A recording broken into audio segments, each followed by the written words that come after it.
ñu wax dellusiwaat ci mbir mi rek xam naa duñ ci yàgg lool ndax bokk na sax li tax ñu invité la alors ñu ay huissier de justice ñëw nañ fa répertorier ci matériel bi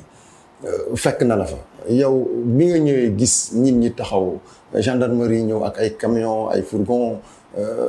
lan nga yëg. wala noo ko jàngatee. en fait damay jàpp ni c'est des images qu'on ne devait pas voir fii ci Sénégal ce sont des images qu'on ne devrait plus voir fii nga xam ne moo di Sénégal parce que en réalité la presse sénégalaise booy xool ci doxalinam de manière générale dans sa large majorité presse la boo xam ne liggéey bu am solo lay def nekkuñu une presse comparée aux mille collines au Rwanda bi nga xam ne moo andi li nga xam ne moo di génocide nous ne sommes pas une presse également qui verse dans la globalisation de l'information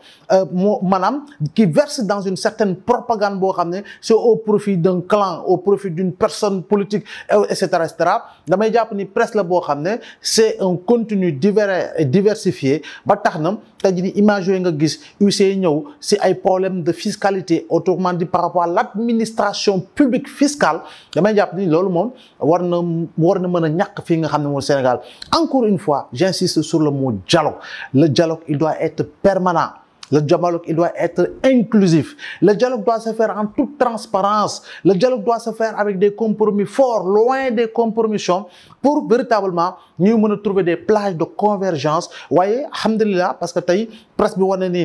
presse bu booloo la parce que Sud buñ ko tëjee dañoo yeewu presse sénégalaise télé ñëpp teg jingalu Sud ñëpp ne dañuy reprendre li nga xam ne woon interview Salif Sadio buñ fi dóoree Kara ak Kambel si main courante bi équipe nationale Sénégal doon football par rapport à des éléments de la brigade d'intervention de la police dañoo teg un collectif pour la défense des journalistes dañoo marche contre le monstre dañoo sit-in contre le monstre yàggul tuuti journée internationale de la presse on s'est retrouvés tous devant les locaux du ministère de la communication et de l'information et de la communication de la culture donc dafa nekk des moments forts yoo xam ne presse bi toujours day wane ni effectivement nit dina am problème de ñuy xool lan moo ci xew waaye bu ñu yeggee si cappaandaw ko ñëpp ay def bloc te gis nga ni les éditeurs et patrons de presse du Sénégal ñëw nañu seet ki nga xam ne mooy ndeyu mbill gi di Bougane Gueye waxtaan ak moom ba pare def bloc autour de lui damay jàpp ni en fait c'est pas un moyen de pression mais c'est également un moyen pour montrer au Sénégal et à la face du monde que ni